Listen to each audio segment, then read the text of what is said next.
The views expressed on the Convo Lounge do not reflect the views of our current employers or our future employers.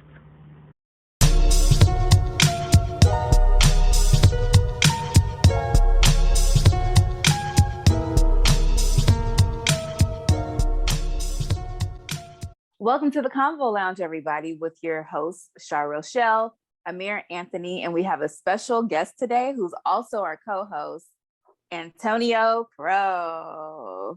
Hey. How is it that I get to be a special guest? That's crazy. Because of all of the hats that you wear and how interesting and intriguing your life is.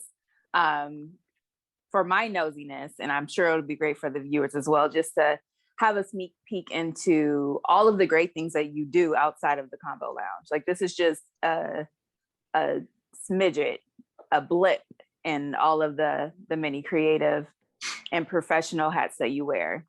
Yeah.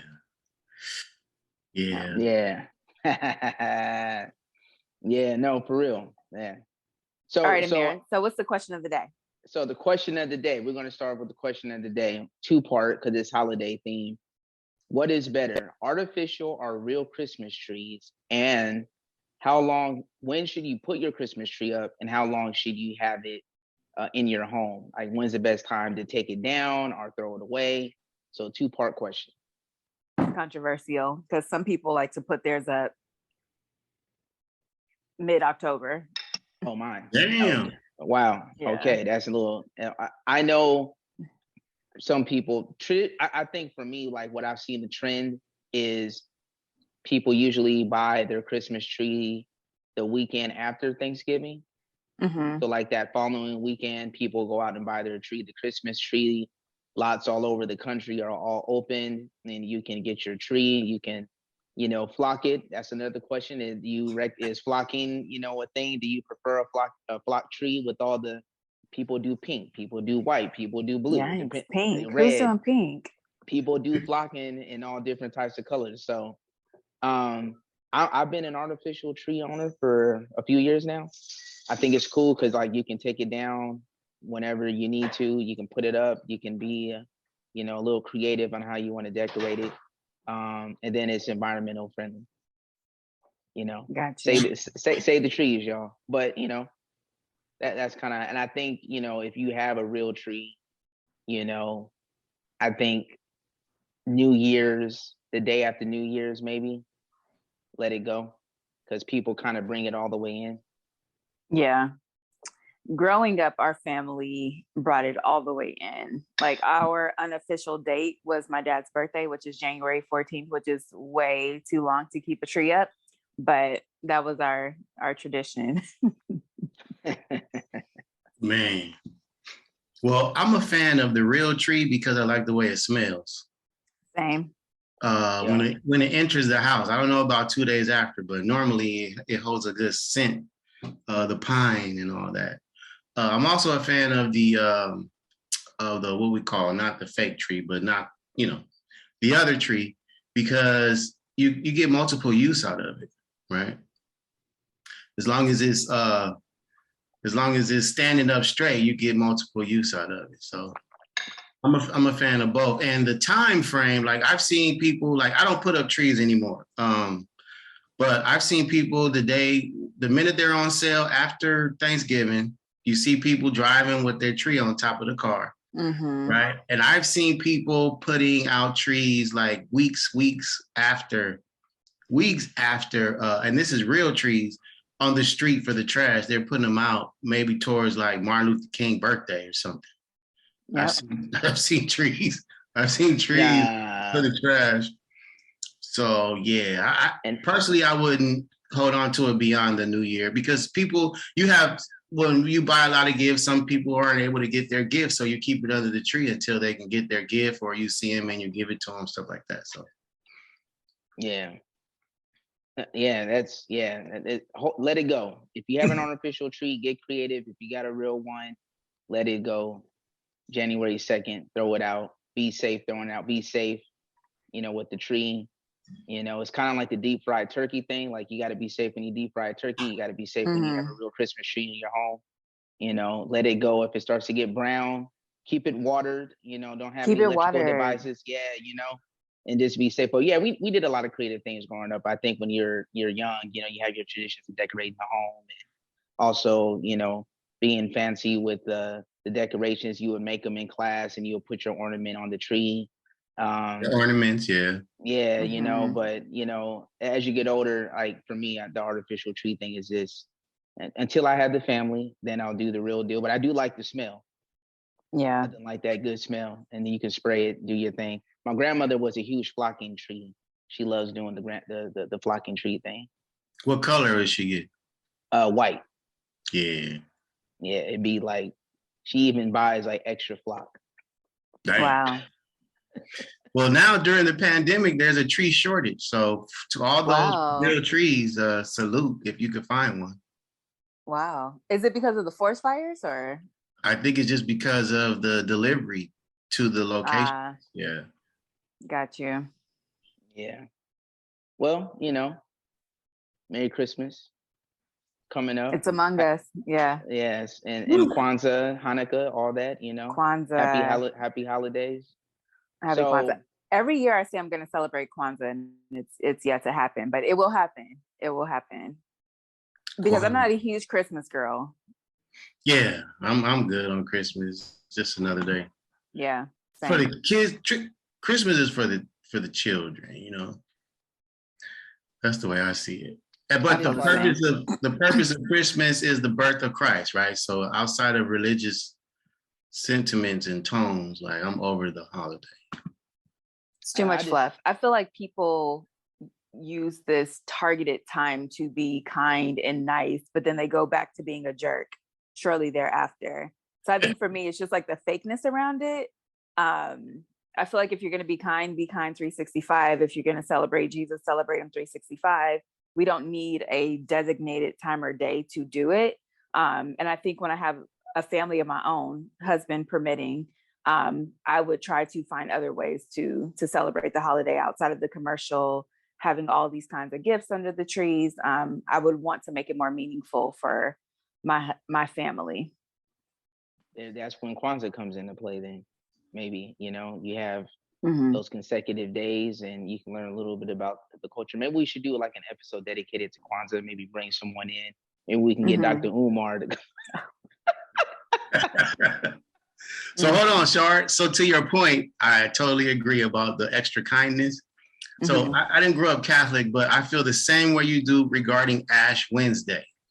So when these hellish people be walking around the office all year, and then Ash Wednesday, they got this big old ash on their forehead, and they fucking full of hell. Oh, sorry, they're full of hell the whole year. Like, yo, you's a devil, and now you walk around with the ash. At least you gonna go to the source where you can humble yourself. I hope you on all this evil that you be spewing through the year. Right. Ash Wednesday always trips me out. Same. I think that's my personal thing for everything. Like, I just don't do fake well. So if you're a jerk, be a jerk 365. If you're kind, be kind 365. Like, I don't do well with like designated times to be blank. Like, just be you. Just be you. Yeah, I'm with that. 100. Yeah, happy holidays. You know what? Happy holidays, though. I'm grateful. It's all about the music, though. Yeah.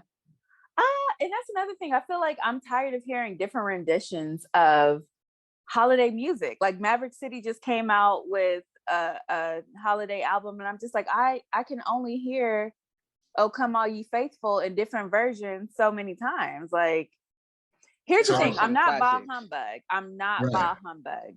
Don't get me wrong. Like, I've been watching a lot of holiday movies. Like, I'm in the spirit, but I just feel like the world ODs, Americans OD on Christmas, and that's kind of off-putting. Kind of like Beyonce fans. I don't have an issue with Beyonce. It's her fans. Okay. Yeah, but I mean, and to your point about the music, Amir and Shar, like, there's a shortage of Christian music. I mean, Christmas music. So to all musicians that listen to this podcast, if you create music, create Christmas songs, because there's not enough Christmas songs in the Christmas catalog. And I'm not talking about redos. I'm talking about new Christmas songs. Right. Because there's not enough new Christmas music ever being made. People keep recycling the Donny Hathaway song that only he should be the one singing that song. And there's one song that I cannot do, and it's extremely annoying. Is Mariah Carey's "All I Want for Christmas." That's a hit. That's a hit, bro. It's just too much, man. It's like, if you want to talk about a song that don't need a redo and it's only one person that can sing it, I get it. But her, like, she does Christmas, and it's just like, wow. Like, she has like her own special. She has going. Remember how a few episodes back, we talked about Travis Scott with McDonald's. Yeah, Mariah Carey got a McDonald's thing now. You know what I mean? So it's like the commercialism of Christmas is like a bit much. I don't know what they teach children now about it, but yeah, I mean, there's a lot of different traditions. I remember growing up in the church, we did the nativity play. Did I say that right? The nativity. Yeah, nativity. Yeah, and I think I was one of the wise men. I love it. I love it. Yeah, my mom was the director of that. But the best song is "We Three Kings of Orient Are." Oh, that's the one. The melody. Yeah. If you had to choose one song though in your Christmas catalog that you can that's your go-to. I think for me it would be Carol of the Bells. Like, that's a bop. What the dun dun dun dun dun dun? Okay. That is a bop. You can freestyle to it. Right. Man, I think any song being sang on the Charlie Brown special. Oh yeah. Oh, right. Yeah. Yeah, that's a right. Yeah.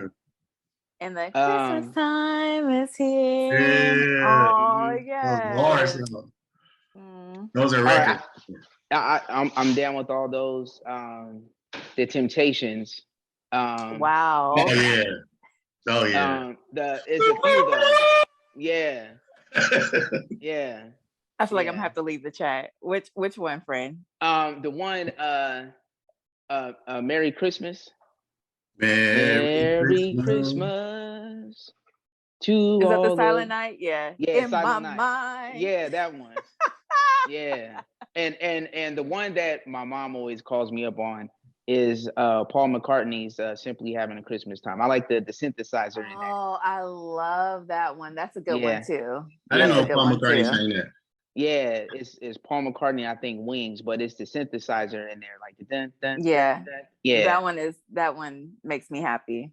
Yeah. So like, those are cool, but yeah, I know back home in LA, is it Coast 103.5? They do like nothing but Christmas songs the entire day. And I think they started earlier now because of the last 20 months of, what we've been through. They started it I think they started right around Thanksgiving, and it just plays all the way up until New Year's Day. And Christmas, people, do they still do the Yule Log channel? I've never even heard of it. Yeah. You never seen that? Like, is this a Yule Log, and is this like a TV screen? I sound old, but yeah. Yeah. No, the reason why is because I used to work at a job before, and someone called in. I used to work for a cable company many years ago, and I worked in the call center, and this lady called demanding that I find the Yule Log channel. Wow, demanding. And I think it was like, it was like the term Karen didn't exist then, but yeah. So she called, and I think it was like PBS that would run it, and it would just be like a Yule Log, and it would just play like whack Christmas songs, like corny Christmas songs. Damn. Yeah, there's some good ones out there. Oh, check out PJ Morton's holiday album. Oh yeah, I'm down with PJ. Yeah, he redid the Mariah Carey song. I love his rendition of it. Does he kind of sound like Stevie to you? Is it just me? He has a Stevie and Donnie feel. Yep. Yeah. I think it's because he plays and sings. That's probably growing up in the church, because I know his father is a gospel singer too. Y'all know he's the organ player for Maroon 5. Oh yeah, yeah. Yeah. So he has Grammys for being with that group, and I think he has some as a solo artist too. Yeah. Dope. Hey, shout out to PJ. Shout out to PJ. Shout out to Yebba, who PJ put on. Like, Yebba is one white girl who is getting a black card. I'm sorry. I did not find know. Me later. I did not know she was white because she actually has a song with Lucky Day. My God. I was like, wait a minute now. I was shocked. Like my jaw How much dropped. can a heart take? Yes. Whew. I did not know that was a white woman singing.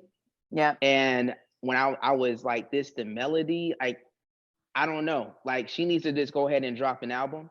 She has. She has a couple of them. Check out her Tiny Desk. Oh, I'm already her voice is out of this world. Like, humanely out of this world. She's amazing. Yeah. When I heard her on the Lucky Day, I was like, wow. I even like went on her page just to kind of get like see if it's actually real. Yeah. Like, you know what I'm saying? So I got to check out the NPR. I like Tiny Desk. Okay, bet. And she's young. Like, she's like mid-20s with all that soul. Is she from the UK? No, she's from New Orleans. Oh, wow. Oh, there you go. Yep. There you go. Yeah. She already know already. Well, shout out to all the good music songs. We hope everyone is doing well. So I'm going to kick it off real quick because I've known this brother for many, many, many years. You know what I'm saying? Elisa Dub, you know what I mean? And this man has like so many hats, so many hustles. And I know, Shar, you've only got like a little bit of like stories here and there when we were recording our talk. But, you know, when I first met Antonio, I think it was through my cousin Juan. One day he came through to the crib, and you know, I just remember this brother pointing out, like, this brother's got to be somebody. Like, you know, all my cousins' boys is all like about something, like in a good way, positive way. But you know, music industry, you know, clothing, so on and so on. But the one thing I always go back to is when you had the Crow's Nest Lounge in LA back in the day. That was the spot. You know what I mean? And then, you know, just on the music side, you know, that part as well. So could you like real quick, I want to know, when did you like start the opportunity of like pursuing music? All right. Well, first of all, I got to say thank you guys for even considering doing a show and a conversation with me about something that's very dear to me in my personal life. Like, music has always been an escape for me. Like, since I was a youth, my mom was a singer in the church, and she had me in church, and then I became a drummer. But I always aspired. Like, I used to write like jam productions when I was bored in class. I would write that on a sheet of paper. Didn't know where it went to or where it was going to. But in high school, I went to school with Corrupt from the Dog Pound. Shout out to Corrupt. Yeah, my high school, Montel Jordan attended my high school, and also the guy that produced Eazy-E's the diss record to Death Row, Real MF and G's. So this guy went to my high school. So in my high school, it was like a epic time capsule of hip hop. We had ciphers, we had beatboxers, we had DJs. So that part of hip hop was at the forefront of my life, right? And so I have an uncle, Mr. Bronner. He's always involved in hair shows, so we would do parties. Whoa, like Bonner? No, not Bronner, but Bonner. Yeah, and they're friends. Mr. Bronner from Atlanta. And that's a story because I worked with him once. So Mr. Bronner from Atlanta is friends with my uncle, rest in peace, Richard Bonner out of Compton, right? Wow. So they were friends also because they're both in the hair business. But Bronner Brothers, Bronner that's the man, right? Okay. So yeah, but he would come, Mr. Bronner would come to town and we do like this big show when I was a kid. So I've always been around big projects as a youngster and people empowering me to do something creative, right? So when I got out of high school, I ended up working for Mike Conception. So he had a record company called Grand Jury Entertainment. I never met Mike Conception, so I don't know him, but I worked for Craig Nobles, which is his partner, his business partner. So that was the first music record that I ever worked. It was Jamez, this local kid. And I'm from Compton, so that's NWA, Tidy T, DJ Quick, you know, so I was in the era of hip hop, but I really experienced it in high school. It was almost like watching New York on Yo MTV Raps, right here in Gardena at the small little Sarah High School. So that's really where I got my first taste of it is at high school. And I was a drummer. I played the drums all my life in church. So, and you know, that's how I started. All the church drummers. Right. That's how I started doing production from there.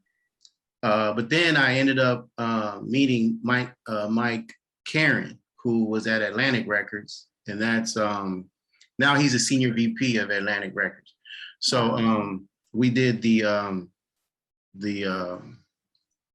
Junior Mafia record. So this is the hard part. So Junior Mafia, everybody knows, is a crew group for the Notorious B.I.G., rest in peace. So at the time when I graduated high school, I was only gonna do music industry. Like I didn't see any other career path for me. Even though I had to learn the hard way that the industry motto is don't quit your day job. So after I left Mike Conception's company, I went to Atlantic Records, and I was told if Junior Mafia goes platinum, you have a job, right? So, and it was some other groups like Mad Skills. I don't know, Mad Skills does the annual wrap up. So Mad Skills was on there, and also the Artifacts. So there was an incident on the elevator where the Artifacts were trying to get a ride to their show. So they called the LA office, and they asked me, you know, can you send us transportation because we got a show tonight. So I had to go upstairs to the main Atlantic office and find out if we could send them a ride for transportation. And so the guy upstairs was like, man, I don't know why they're calling LA, but we're not going to send them a ride to their show. They're artists. They need to get to the show on their own. We paid them money. They should be able to get a ride to the show. And he's like, they must be broke. And so me being young, I'm like, so what do you mean they're broke? They don't have money? He's like, no, these artists are broke. All these artists are broke. And he looked at me, he said, don't quit your day job. So that elevator ride was a long ride for me. That was hella long. So that because I had a part-time job also as a civil servant. So let me go back. You guys acknowledge me as Antonio, and I appreciate that. That is my middle name. My name is Tori Antonio Crowe, right? So because I'm branding in another realm of life, I use Antonio Crowe. So thank you guys for that. So yeah, so that was it. That was the start. Atlantic Records. And I have an interesting story about Beyonce and the Beehive. So I guess as we continue talking, okay, as you guys know that. I want to hear that. All right. So after I left Atlantic Records, I went to Columbia Records, right? So I was in a relationship. I had bought a house with my ex, and you know. Okay, romancing. Right, but the thing is, so Mike Karen said, "Come with me to New York." And I'm like, no, because I got my roots here. I got my girl here. And that's another thing, man. Like if I had to do it all over again, I probably would have left to New York, right? Because Mike Karen's still a senior VP over there. And that was a team. Even though, you know, the record company business is shady. Shout out to Q-Tip for saying that. Because it's true. It's very true. Record company people are shady. So, yeah. So I end up leaving Atlantic because I didn't move to New York. Mike Karen moved to New York. I was in the office by myself. The holidays came. Usually after every holiday, the teams change up. This is how it was in the 90s. So don't expect to see the same group of people come to New Year, right? So I went over to Columbia, and that's where we were presented with this package of 5 girls, and it was Destiny's Child. So yeah, the all original females in Destiny's Child sang on the No No No record, right? that was produced by Wyclef, and Master P did the remix. So yeah, Destiny's Child was a new group. I don't think they expected them to be that big, but yet Beyonce, she was big as a teenager, right? It was her group as a teenager. Like I've seen Beyonce yell at Mr. Nose for not playing the ADAT on time, type of deal. So it's always been Beyonce's group, no matter Beyonce and Kelly, but more so Beyonce. No matter what we hear, that's why you see all the changes that took place through the years. But their attorney used to flirt with me though. So, I was flirting with the Destiny's Child attorney. She was on me tough too. Do you ever think that Beyonce would turn out to be as talented as a solo artist? Like the expectations, did you see it then? Yeah, because of her desire to be not the it person, but the desire to do everything correct. Like she was about being correct and being the best. And you saw that as a 16-year-old. Wow. It came out of that. So them being signed to Columbia, which is a subsidiary of Sony Records had like Janet Jackson on the record company. You know what I mean? Janet Jackson, MJJ Records so she's a part of all these people that she probably looked up to. Sade was on Sony, Lauryn Hill, Mariah Carey. Who else? We did the Love Jones soundtrack. So like all these talented individuals was on the record company. Kenny Lattimore. So Beyonce was just from birth, bro. Like I really feel like from birth. When she found entertainment, she found the rest of her life. Wow. Yeah, for real. Because that's how she carried herself. We didn't, because I didn't hear her speak. I didn't hear her speak until she got on stage. So while there was around in the office, she didn't talk much. Her dad was doing all the talking. She didn't talk, but when she got on that stage, it was a whole different person. She was a performer. She's always been a performer. I can see that. Yeah, so yeah, I seen it, especially when you got like Janet Jackson, that's like the biggest female artist that dances and sings at that time. Paula Abdul, whatever, but Janet was the biggest. Like let's say 98. Janet was huge in like 98. Coming off. Yeah, Janet was huge. Janet and Mary, they were huge. But did we think Beyonce was going solo? That's a whole nother story. Got you. I didn't think she was gonna go solo as fast as she did because because Destiny's Child was killing it. Do you think you'd ever? So I know you still do music today, currently. Right. Do you think you would ever, if given the opportunity, do you think you would ever do it full time? Well, that's the thing. Like, I was never willing to sacrifice my day job. Gotcha. And I was always hustling for my hustle to replace my day job. Right? Mm-hmm. So my hustles have yet to replace my day job.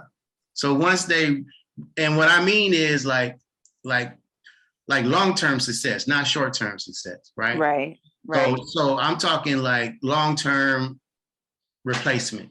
So it hasn't. Even though I've been successful at both, it hasn't replaced. Now, other thing is I had older parents, and my older parents kind of like, they kind of like not talk me out of it, but kind of shared their wisdom. Yeah. Shared their wisdom. Like I had an independent contract with Power Records in Atlanta. And so Power Records in Atlanta did MC Breed, Ain't No Future in Your Front. They also did Freak Nasty, The Dip. So I had independent. I got the plaque right here. I had independent contracts as a music promoter while I was working a full-time job. Okay. That's my hustle. So when I learned that I was able to do that, and honestly, I learned that from Mike Karen, because Mike Karen, he was younger than me at the time. Mike Karen was an independent promoter for Wu-Tang Clan. So Mike Karen is real close with Jerry Heller's son, and Jerry Heller did NWA. So Terry Heller is Jerry Heller's son, and Terry Heller was doing videos and all this, so they was working together. So when we're in the office, the 36 Chambers plaque came to my boss at the time, Mike Karen, and it was like multi-platinum or something. It was the Wu-Tang Clan, like, you know what I mean? People didn't expect Wu-Tang to be successful. I'll just be honest with you. Like, they didn't expect, but Wu-Tang knocked people out the box. Like, it was very impactful. It was very impactful in the 90s. But the fact that he had a plaque from another record company showed that he was able to diversify his interests and his hustle. You know what I mean? Mm-hmm. So he's the one that basically turned me on to doing like the A-Ball MJG. I had that first contract for promotions. Wow. So I promoted that for a second. Yeah, I had an independent, like, so I locked in with Leroy McMahon, that's his name. And he promoted like a lot of records. MC Bree had a couple movies, he did that. Gangster Pat, it was a whole bunch of rappers. And it's changed so much now, like, it's changed a lot. So being an independent contractor allowed me not to have to really worry about working at record companies. Got you. Now, let me tell you this. One day I was sitting in the office and Mike came and said, you got an interview at like 3:00. And I'm like, for what? Like, I'm thinking I need to get a shirt and tie and all this. And I'm in my 20s. I'm like 22 years old. He's like, you got an interview for A&R across the street. So I go across the street and it's Warren G's G-Funk Records, right? So I'm like, why does he need an A&R? It's Warren G, right? Like, Warren G signed all his homies. Like, what do you need an A&R for? So I go over there, I sit in the interview. Warren G had a deal with Def Jam. So he got his own record company through Def Jam. So I interviewed for A&R for that. So, like, honestly, that was my dream, to have a record company job, you know, but at the end of the day, I did just as well. And people look at me like, damn, like, you able to do all this and still do that? And because I seen it happening. And so that's why I just like try to tap into it at the same time. Well, what did you see? Because I know for me, especially since we've been recording this podcast together, in our production meetings, when we chat throughout the week, you're always doing something, to the point where it's forced me to like step my game up with my personal endeavors, because I'm like, wait, forgive me for saying this, if Tori can do it, like, I can do it too. Like, I can figure out how to make time as well.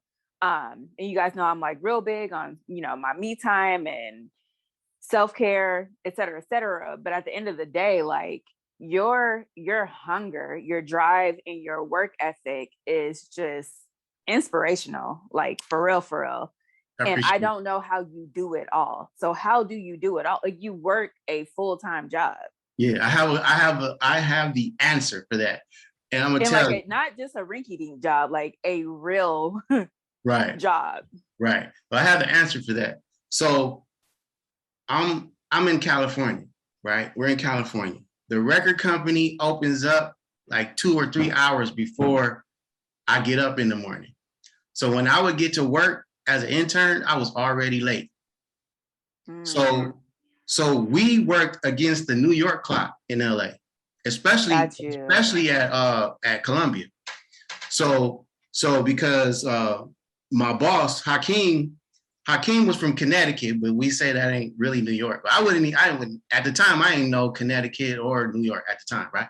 So I would get to work and it was like, yo, we got to do this, we got to do that, we got to ship this out, we got to be at the radio station. It was like real time. And most of the people that I work with were from New York also. So there was like a running gun all day. And it would be the other statement that I walked away with was, we work until the wheels fall off.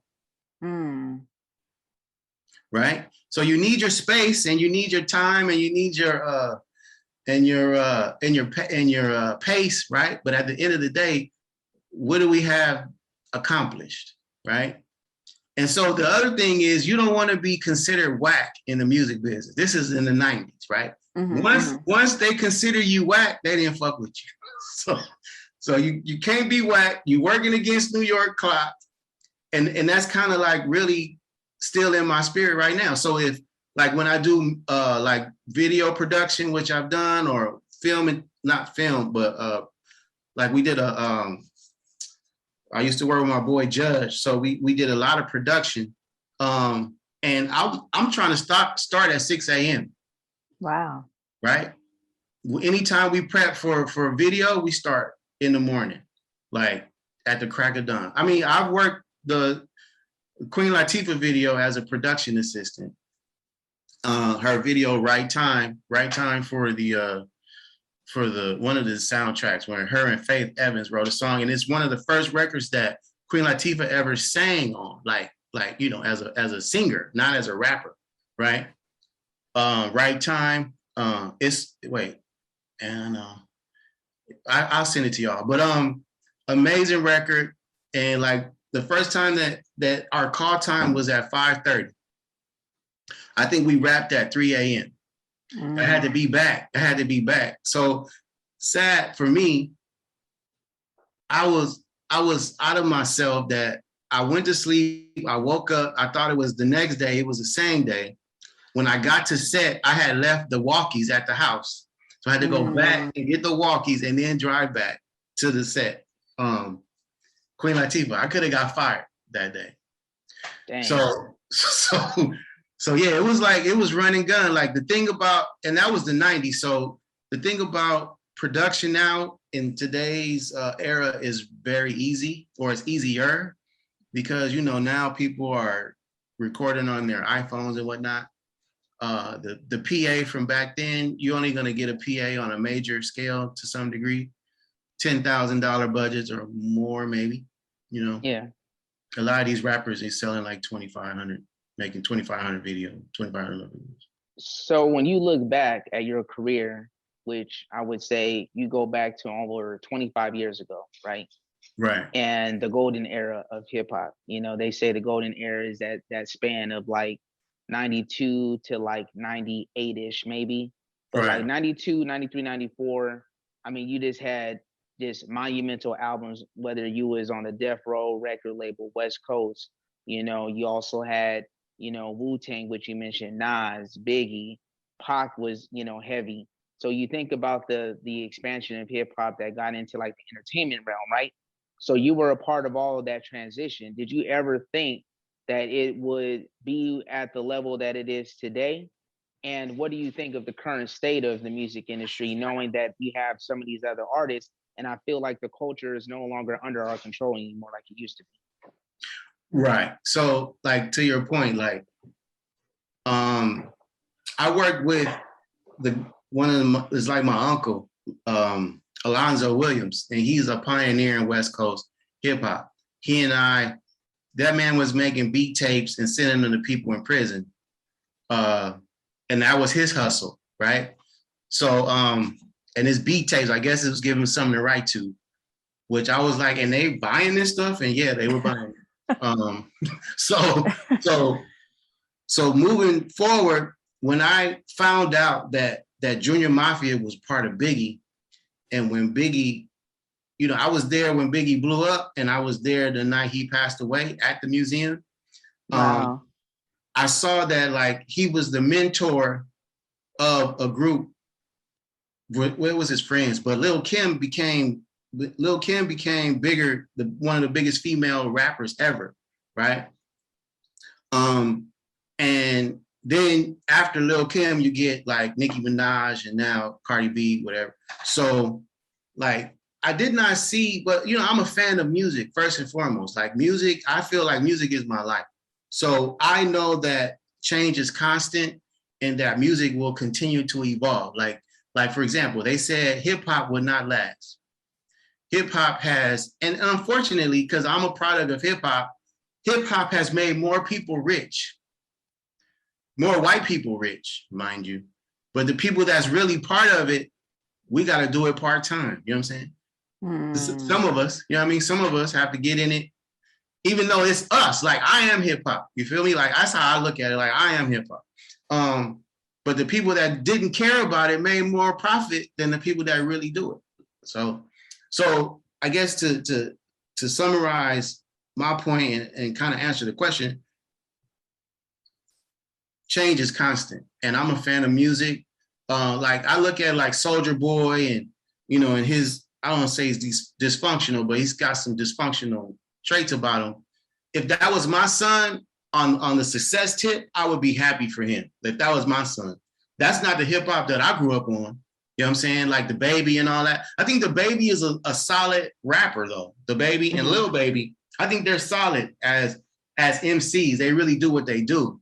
But that's not the hip hop that I grew up on. But if that was my son or my nephew, I would, because I'm a fan of edifying people and seeing them move forward. So I'd be a fan of it.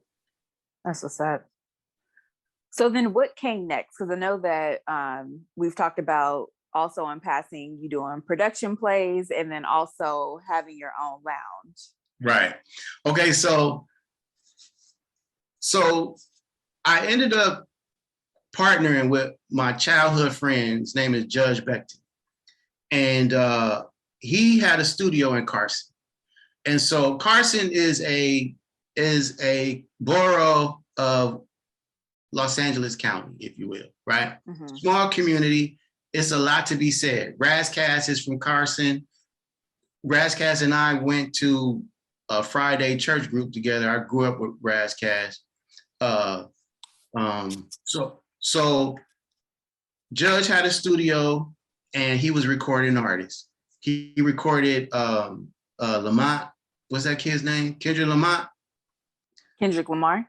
No, not Lamar. Oh. Lamont. There's a kid named Lamont. He's dope too. And you can say Kendrick Lamar is pattern after. Oh, wait, I think I know who you're talking about. No, right. I don't. No, I'm thinking about somebody else. Sorry. Okay. And then Absol was recording at Judge Studio, and his girlfriend Lori Johnson, Lori Joe, who passed away, unfortunately. Rest in peace, Lori Joe. And Javante. Javante was there. And so the same thing. So everything that I learned from the record companies, I brought it to my boy, Judge, right?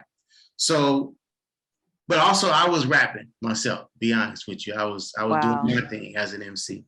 So it was more so me trying to do my thing as an artist, but yet these kids, like these youngsters needed like, a mentor. So I became like a mentor. I'm a songwriter, all of that, and then I ended up becoming part of a publishing rights society, which is CSAC. So, and they're all about writers, right? Writers and submitting music and getting paid for your music. So I ended up managing Absol in the midst of me doing my thing, right? So then he went to TDE and he became who he is today. Shout out to Ad. So I was at a club one night and I always wanted to do open mic. I don't know why, but I just wanted to do my own thing. And these two girls were there, and one female was a DJ. One of the girls was a DJ. So I was fascinated by female DJs, right? I don't know why, but Spinderella and whoever else was DJing out of New York. So I was like, wow. So I went, checked her out, talked to her, but she was in a relationship with the other promoter, right? This other girl. So I'm like, oh, okay. So she told me like, hey man, you know what? I'm sick of this owner. He's getting on my nerves. If you want this night, you can have it. So I'm like, what? She was like, yeah, if you want this night, you can have it. I'll talk to the owner. They were Italians. I'll talk to the owners and I'll give you the night. So I had never did anything relating a club, mind you. So he's like, okay, well, yeah, I don't want to leave this night stranded, so I'll give it to you. So that's how I got the Crow's Nest. Wow. Just by being there. Just by being there. Wow. I would say favor follows you. Yeah. I appreciate that. Mm-hmm. Because go ahead. The Crow's Nest, I mean, the people who came through the Crow's Nest, Quest Love DJ one night, Black Thought was in there chilling. You had Donnie, Prince come through. Yeah, Prince came. You know, Prince came and I lost friends because of Prince. That motherfucker. Tell that story. That I love Prince. Yeah, I love Prince. No, but people stopped messing with me because this is what happened. My friend Lucy, who we're gonna meet, she took me to see her friend Kim Hill, who is the original Black Eyed Peas. The original Black Eyed Peas. Yeah, so she sung on the record. Right. So Lucy and Kim Hill are friends, right? So she took me like, hey, come and hang out with us. Oh, cool. I went hung out. And then my boy Frank McComb was playing. So Frank McComb, like we were talking about PJ, Frank McComb plays a Fender Rose, sounds like Stevie, sounds like Donny Hathaway.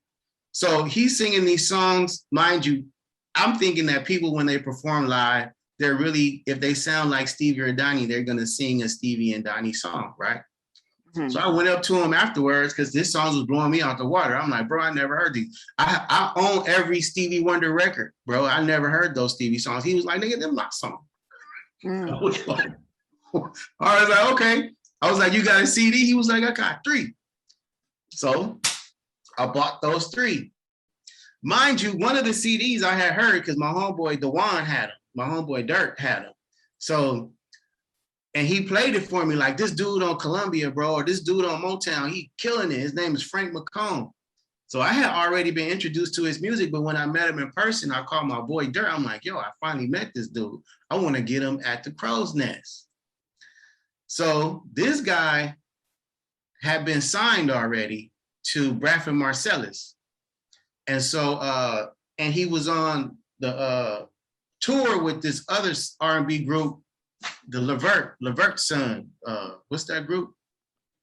Oh, LSG. Yes. Yeah, he was on tour with them and all this, but this man can sing his ass off. So I said, you know what? What do you think about performing at my night? And he's like, oh, well. He was like, well, you know, it just depends. And he was like trying to like not really try to do it, but he was like, for you, I'll do it. Like that's at the end of the day, as we said, like for you, I'll do it because it was expensive, right? That's what he was really getting at. Like I hit, but for you, I'll do it.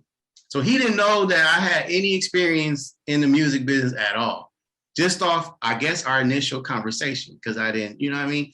Mm-hmm. I never heard those Stevie Wonder songs before. So he probably just like this regular dude from LA, faking it till he make it. So he didn't know my pedigree. And I give him that because he has an interview that says that, but he's wrong. He's incorrect in that regard. So I had a very long pedigree of music when I met Frank. So anyway, but Frank was in a rehearsal hall with Sheila E. And so Sheila E. was talking about him like, oh, this guy Frank to Prince. And so she told him like, hey, you know, Purple want to go and check you out. Right, the Purple guy. She was like, the Purple guy want to go and check you out. He was like, all right, well, I'll be at the Crow's Nest, this little spot on Wilshire, right? So, and mind you, I was in a partnership with the Crow's Nest. My homeboy Big Steve had just got out of the feds, right? So Big Steve was sending our flyer to his homeboys that was locked up, right? So people from the streets was coming to our spot all the time. People like real street dudes was come to our night because, you know, I was connected in the streets in that regard. So it used to pop. So anyway, this night was a regular, you know, he's performing, Frank McComb's performing, we promoted it well. And the owner at the time, there was 3 owners. It was 2 Italian dudes and 1 white dude. This white dude was from Alabama, right? So I guess they had fell out because they had lost their liquor license once, and then another situation happened. And this name was Mike. So Frank was setting up, and the driver to Prince had showed up. So the driver went to Mike and was like, yeah, I got the Purple guy in the car. We looking for a place where he can sit, right? So if Mike comes to me like, hey man, somebody said they had Prince in the car and they was bringing him back, but Prince ain't coming to your night. And I was like, well, it don't make no difference to me because, you know what I mean? I don't know nothing. So he put the tables all, you know, because it was a lot of dinner. So it was a supper club, right? So I love a supper club. We need to bring supper clubs back. Right. So the supper club, it was a lot of people coming in. They had booked their tables and whatnot. So he didn't believe that Prince was coming. And I didn't know one way or the other, to be honest with you. So Prince shows up. And here come Mike. Hey, you got to move your people. Prince is here. And I'm like, what you talking about? Like, I'm not moving anybody. You told me that he wasn't coming. I wasn't going to argue with you. He's here now. Now you do it. So then the people coming to me like, Tori, you going to make us move? You know, Prince, fuck Prince. We got money just like Prince. Prince can sit with us. Right. Oh, well, that kind of Prince can sit with us. And I'm like, you know what? I'm not in this. Like, if you could just move. So anyway, they moved. Fuck you, Tori, right? Fuck you, Tori. Real shit. So what can I do about that? Like, I told the man, other people, his driver showed up and said he's in the car. So anyway, he moved the people and Prince sat in a space by himself and it was dark, a dark space. He sat in a dark space by himself. He didn't want anyone to sit with him and he sat there. It looked like a statue. This dude straight. All you saw was a statue of a afro because he was rocking the afro at this time. It was like a silhouette. Yeah, he sat there at least for 2 hours, and then with his legs crossed. Yeah, exactly. He sat with his legs crossed, his hands folded on his knee. Yes, he sat there chilling. And Rochelle Farrell was there. Layla Hathaway was there to see my boy Frank. And not only that, his drummer was a female. Her name is Cora. That drummer became Beyonce's drummer. So that year Beyonce did the Super Bowl. Yeah. That female Cora, I don't know her last name, but shout out to Cora. She was on the drums at the Super Bowl. Nice. So, okay, so let me just finalize this part. Prince was impressed with Frank McComb. So Prince put Frank McComb on the Image Awards like 2-3 months later. Frank sang on the Image Awards. Frank been on the road ever since that performance. Wow. Does he have, I love it. I love it. Making dreams come true. Right? And that's what I'm about. Yeah, no, but I missed out that night because I remember my cousin Juan. Jawan was like, man, Prince came through, he should have pulled up. And I was like, what? But I've been there a few other times before that. But Char, let me share with you. This spot was the spot. You know what I'm saying? Monday night, you had the football. Tuesday night, it was like comedy night. You had everything like popping at that time prior to like, I don't even think the GS and the Savoy was even like on that tip yet. They was just like, opened up. Yeah, so you was like before your time putting it down, and I was a youngin'. I think I had just turned 21 at the time. So it was like cool for me to pull up because I was old enough to pull up to the spot. And I was hot when I found out that he pulled through. I was like, damn. Prince pulled up. That was the thing. Like, I like how in LA today, these spots don't charge people to get in. Because I didn't want to hit my people at the door. If you're gonna come and hang with me, come and hang and spend money. Because it really wasn't about that. It was about the experience. You know what I'm saying? And now clubs are doing that today in LA. They giving people the whole experience. Come and chill, TVs, buy your wings, drink, have some music. Like I will say that I had that taste, and I was providing that for my city with the Crow's Nest for real. Nah, yeah, you held it down with that one. Okay, so you held it down with that one, but Shar also brought up something else. We got to talk about the stage play. Okay, so that so that's the thing. Like when you are about getting things done, there are no barriers when you have the will and the way, right? That's right. And so I think that's where I'm lacking. I'm not right. Getting things done. When you have no barriers, because it's nothing stopping you. And I've been in that artistically. I've been in that realm where there's nothing stopping you. Like, and people will expect you to go low, like our former first lady. First lady. She said, or did she say it, or did he say it? When they go low, she we did. go high.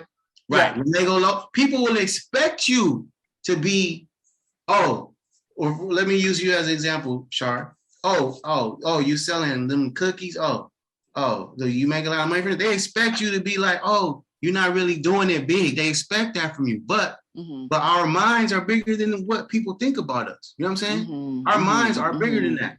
And I've always, like my uncle, Richard Bronner, always doing big stuff. Alonzo Williams, always doing big stuff. That man has had a club for 40 years in LA. Maybe 50. Like, you know what I'm saying? That man's been doing that type of music and environment. Because of Alonzo, there's NWA. That's who I come from. You know what I'm saying? So when we got to play, I was managing a gospel singer / pastor, right? And so this is a great story I'm going to tell right now. So, right, it is, because as a pastor of a church, you have a great responsibility, right? We don't want your people, your sheep, to feel any kind of way because you singing songs. Like, the legendary James Cleveland was also a recording artist, right? Yeah. You have a lot of pastors that sing, and because they preach, pray, and sing. That's like, that's like a future preacher's wife's fantasy to have a preacher that can preach, pray, and sing, right? So my deal as an entertainment person, right? Okay, well, I don't know, but my deal as an entertainment person is I don't want to bring any shame to a pastor. If you call yourself wanting to sing, I don't want to bring any shame to that, but I want to exploit it. If you call yourself a singer, I want to make you a singer. Like, I want everybody to know that you're a singer. So this guy was working with one of the best producers. He did Deborah Cox, Montel. His name is Shep Crawford. So Shep Crawford produced Michael Fisher's album, right? So when I heard it, this dude sounded like the Black Beatles, like 100%. Because it was like contemporary gospel. It wasn't like soul gospel, right? So he was going for the Fish station, if you will. So I'm like, well, if he's gonna sing in church all the time, why don't we put him in a play, right? So my business partner was like, oh, okay, that's a good idea. So I had a friend that was a playwright. Her name is what's her name? Tam Moore. Tam Moore. No. Yeah. So I'm glad you said that, because Dominique wasn't a writer at the time. She hadn't wrote anything yet. Dominique was an acting coach. Okay. Right? So she was the acting coach to Michael Fisher, right? So kudos to her, because and also Mike had talent, but yet they did a scene from Will Smith's movie when he played Jordan, the Wall Street guy. What's the name of that movie? You're talking about The Pursuit of Happiness. Right. So they did a scene from Pursuit to Happiness. Dominique coached Michael Fisher on this scene, and we auditioned for our playwright, our future playwright, right? So we auditioned Mike Fisher for the playwright. So she was impressed, but she kept giving us plays that I wasn't comfortable with, 100%. I did not want to jeopardize Michael Fisher's congregation to show that he was a singer. So anyway, we found a venue. We had a concept, but we didn't have a script, right? So then I started casting people. I cast Amir in the play. I casted my boy Mario, and we brought it together. We had a team. I had my friend Michelle, who came out of the film and television industry, to help Judge and I. But we was like, nothing stopping us. We did the artwork. We mirrored our project from other successful projects. Right? So you won't be able to tell the difference. How they gonna know? Right? Yeah. So people expected. This is what I was saying. I don't know if my analogy worked earlier about Shar's and with the cookie jar, but the people thought that our play was gonna be at the church. Yep. How many seats is at a church normally? 200 maybe? Yep. No, like we big time. We can't have a play at church, bro. Like they do that every year. We need to show people something that what we aspire to, what we know we can achieve, but also this is industry. So we found a venue. We found the Warner Grand. It sat about 1,100 people, maybe more, about 1,500 people. We promoted it on the radio just like the major plays. We did everything the majors do. And that's why the play was a success. Because we're just mirroring success. Honestly, in business, we have to study our predecessors. We have to study the people that have made it, because there's some things we can learn and some things we could do that they didn't do. You know what I'm saying? So, how do you find funding for these different projects, though? I'm glad you said that. So, remember when I said a couple years ago when I was told don't quit your day job? Yep. And you know, I'm not gonna be negative. I like Steve Harvey to a T, right? To a certain degree, I like Steve Harvey. But Steve Harvey has a statement that says, "Let your day job fund your dream." Right? Now I know we gotta live. You gotta live, right, but that's because if you don't have a day job, who's gonna take care of you? I'm not telling people not to dream, by no means. Right. I've been dreaming all my life. You know what I'm saying? I'm a dreamer. But when that man told me the industry motto is don't quit your day job, he was right. I can't front. So yeah. And then when you have a team of people can put together funds to see the project flourish. You know what I'm saying? Mm-hmm. And honestly, the venue wasn't that, you know, the venue that cost the most was the Wilshire Green.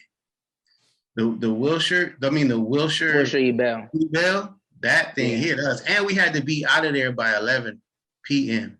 I remember that. And matter of fact, when I remember about performing that night on stage, that night was the same week that Michael Jackson had passed away. And shout out to the band that we had, you know, for the play. Shar, you would have been loving it. They actually was playing like MJ joints, you know, during intermission, you know, before, you know, the show, and even like after, they kept it going. So like, shout out to all y'all for that production. Also casting me to play in that stage play, because that was like kind of like my first taste of like the acting outside of taking drama class in high school back in the day. So it was kind of dope, like learning. I remember when I got the call, Antonio was like, "Hey, you want to be in a stage play, a gospel play? I'm producing and writing."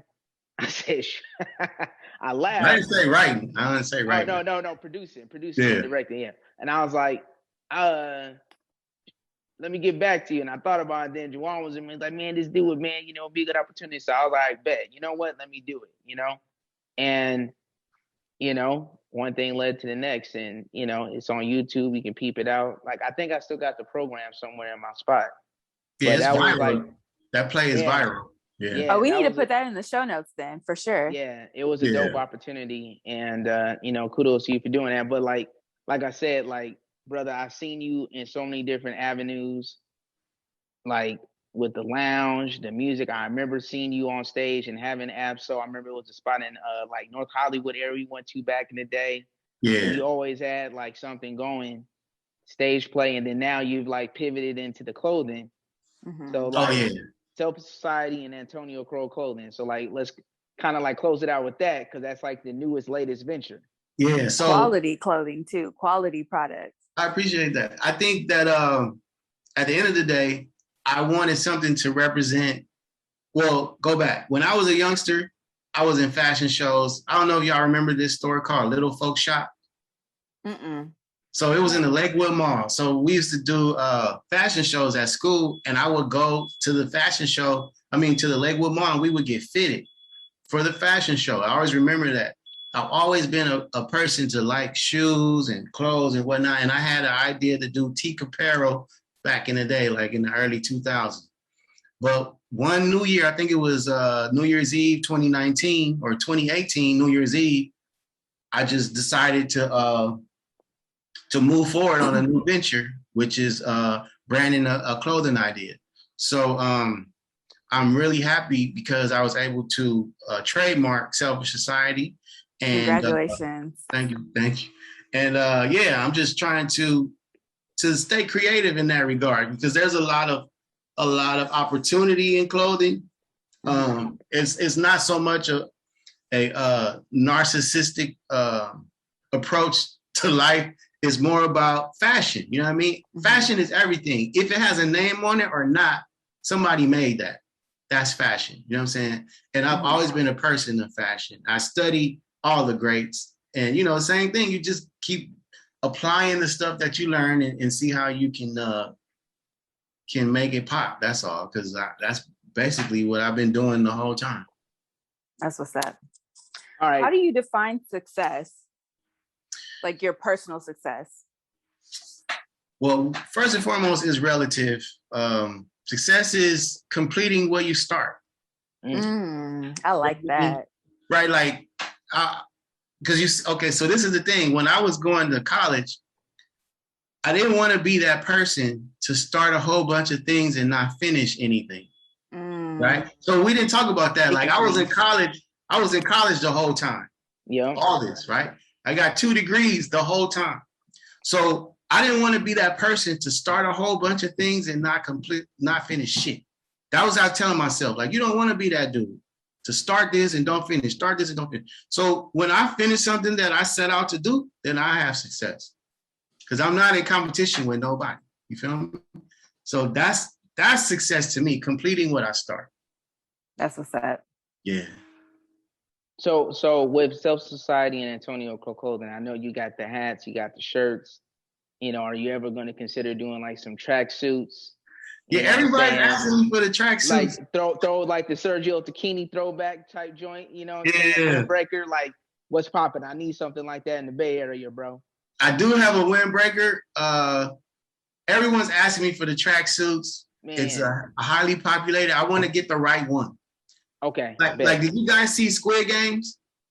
Yep. Nah. I seen preview. Yeah. Did you see their tracksuits? Like, I don't know, but those tracksuits was pretty fly. They got it locked over there, bro. They got it locked over there. Like, I don't want to do the same thing everybody else does. I want to do something that represents what I'm trying to do.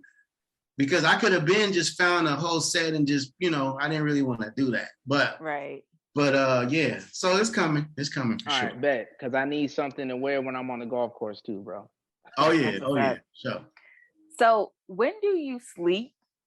And do you have a self-care rest regimen? I like that. So I redid my house and I wanted to make it a workstation, right? But somebody told me they had a couch. And I'm like, I don't want a couch, because I want to do the embroidery in my living room and I want to do all this. And so my house was just a place for me to sleep. You know what I mean? Mm-hmm. Okay, so my self-care and self-preservation, I think, comes from my pursuit of peace. Okay. I'm always mindful of what is peace for me. Yep. I don't know if that's like a broad statement, but yeah, so if I can find peace in 10 minutes, then that's my self-care. Like, I have peace for that. Right? I want to say, and also like my love for God, like everything that I've done, I could not do it without. I accepted the Lord when I was a kid. I didn't know what I was doing. I have failed a couple times in my life. The couple times that I failed, I never went without. The only person that supplied all my needs was Jesus Christ. You know what I'm saying? So I recognize that.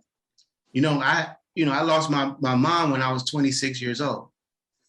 So there's a lot of life that happened in between, all these things that I was doing. I remember my mom had cancer.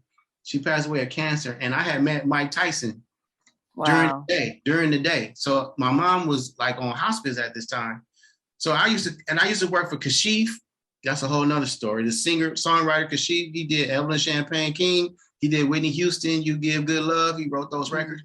So I came home one day and I said, Mom, I'm at Mike Tyson today.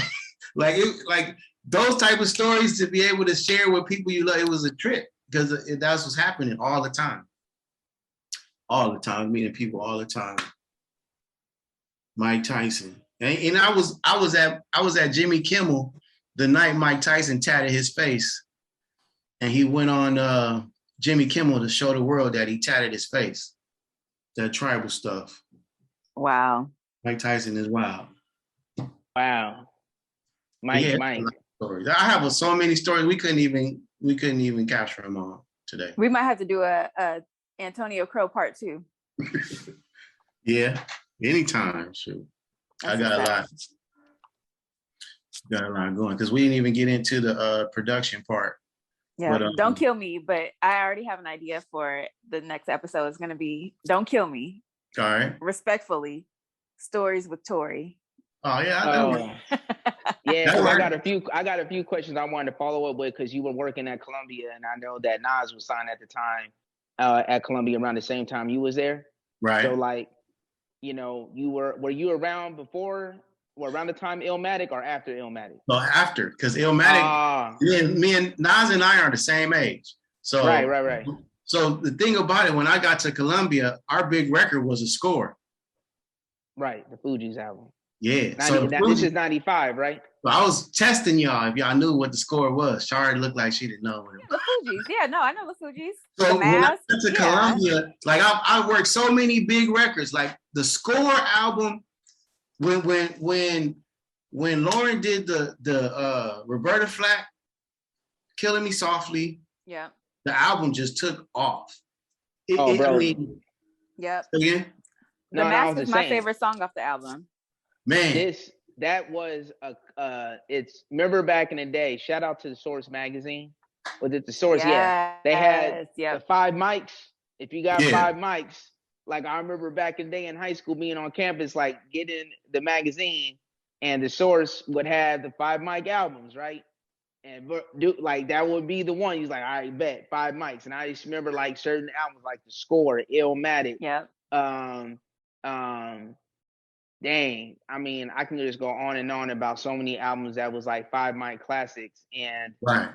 So not so much Illmatic. So it was written, which was right. Okay. Well, we didn't do Nas at all because Columbia. So I'm gonna tell you what we did. We did the Score. We did Love Jones soundtrack. We did Wyclef. We did Men in Black 1 and 2. We did Destiny's Child, Kenny Lattimore, and So Def. Did I say that one? And then Psycho Realm. Those are all the records that I worked at Columbia. All right, bet. Okay. All right. That's what's up. Well, we definitely got to revisit that, like Shar said, the conversations, with Mr. Crowe, Antonio Crowe, Tori, TC, AC, Social Society. Right. Yeah, right. Conversations with Crowe. Right. But okay, so we always got to wrap it up with our sound off. You know what I mean? So, if y'all got something, go ahead, throw it out there real quick. Go ahead, Shar. I don't have one this week. You don't have a sound off? I'm like in this gratitude energy field. So my sound off is just basically like, I'm just extremely grateful for how this year has panned out for me personally. I've had a lot of personal breakthroughs this year. So I'm just in this really extreme, overflowing spirit of gratitude. So I'm not even angry. Like I don't even want to say angry, but like usually the sound off is like something that, we kind of talk about, but I'm grateful. I'm just extremely grateful. So that's my sound off. I like that. Yeah. Gratitude, minimizing attitude. I'm sorry, and proud of myself. Like proud of myself for the personal and tangible things I've accomplished this year. They haven't been like, there's not much that I can like show you guys, like show the people, but it's there and it's processing. It's percolating. Things are percolating right now for me. That's dope. That's dope. And sure, I know like maybe people have expectations of us, but like at the end of the day, we owe it to ourselves to find our peace, to find our gratitude. So as long as you're doing that, I feel like to me, that's success. Thank you. Yeah, real talk. It feels like it. I have often, if you go on my personal IG page, y'all, I like that, Shar. You know, the gratitude part, because there's a lot to be thankful for coming out of like the 20 months that we've been in, you know what I mean? Mm-hmm. So like it made me think of like this whole conversation, this episode is where I have a mantra. Shout out to the Momentum app, because I always post it on my IG page, and also you can put it on your phone or on your browser. But where your focus goes, your energy flows. Oh yeah. You feel me? And it's like we all have those intangibles that we bring to the table, and why the collective of us has this platform, right? So I thank you for sharing that. For me, my sound off is I appreciate the fact that Kanye and Drake got on stage the other night. That's yeah. That was good to see two brothers, you know, set aside, you know, their egos. I didn't know that they had collaborated and co-wrote it on Find Your Lovin', which is a Drake record, but Kanye and him, and then so like it was dope seeing Kanye perform it, because I was like, damn, he's doing Drake's joint. But Drake was like, they put the camera on him, and Drake was like cheesing from in the ear, like he's doing like that's the song that. But it was cool to see two brothers, you know, who are basically kind of like the same type of artists in terms of, you know, they're able to, you know, touch into the pop, the hip hop, rap. They can do it all. You know what I mean? Yeah. And they revolutionized the game. And to see Kanye or Ye perform some of his hits that we, you know, appreciate still to this day, it was really dope. So that's my stand up. I appreciate the fact. Shout out to Amazon Prime, and shout out that it was in my hometown in LA at the Coliseum. Like that was dope seeing them like come together and yeah, right. Like I definitely would have been there if I was not up here in the Bay Area. But it was dope seeing them. Did tickets go on sale? I don't know. It was like one of those things that you had to like grab like as soon as it dropped. You. Okay, because I saw people there, and I was like, I didn't even hear about this. Right. It was packed. Looked like it was packed. It's like when a pair of rare Air Jordans drop, like the ones that dropped today, those cool grays. Like when J's drop, you got to get on them as soon as possible. So like that's what happened. So shout out to them for doing that. It was cool seeing them perform and you know, collaborating and putting all the stuff aside. You know, it's good to see brothers doing that. So yeah, that's my sound off right there. Yeah, my sound off is follow through. That's it. Just follow through. I needed that. Boom. I needed a lot of what you said today, honestly. Like with a lot of this conversation, and I didn't even know it was going to turn out that way, but I feel like you have confirmed so many question marks I had in my head as an entrepreneur. Right. Trying to juggle it all and wanting to drop the balls, but the conversation today, like, reinvigorated me to keep juggling. That's dope. Yeah, that's right. Get it. I mean, you know, that's who I am, though. That's everything I am. No doubt. Like this man wears many hats. You know what I mean? Like I remember there was a book back in the day. I forgot the name of it. Was it Mr. Popper's hats or Mr. I'm trying to remember, but it was a story. I remember a story, and this man had like various hats. Like you have every hat, and you've inspired me on so many different levels. Like me getting my master's degree a couple years back, like you had a huge impact in that. You know, we dropped it on the last episode we recorded, but you know what I mean? Like kudos to you. Like Shar said, I appreciate everything that you had to share, because you know it is inspiring. Hopefully it's inspiring to those that listen to this. Before we close, just want to drop our IG and our Convo Lounge IG. You can follow me at The Prosperous One on Instagram and also on the Convo Lounge. You can follow me at Char.Rochelle and at Char's Cookie Jar. You can follow me at Antonio Crowe Clothing and the Convo Lounge. Then track juice is coming, y'all. We'll drop it on the website. and Char's Cookie Jar too. Make sure you support that as well. The bomb is cookies out there. All right, y'all. Yeah. Well, hope you're well. Happy holidays once again. And you know, y'all be safe. Take care. Peace. Peace. Peace.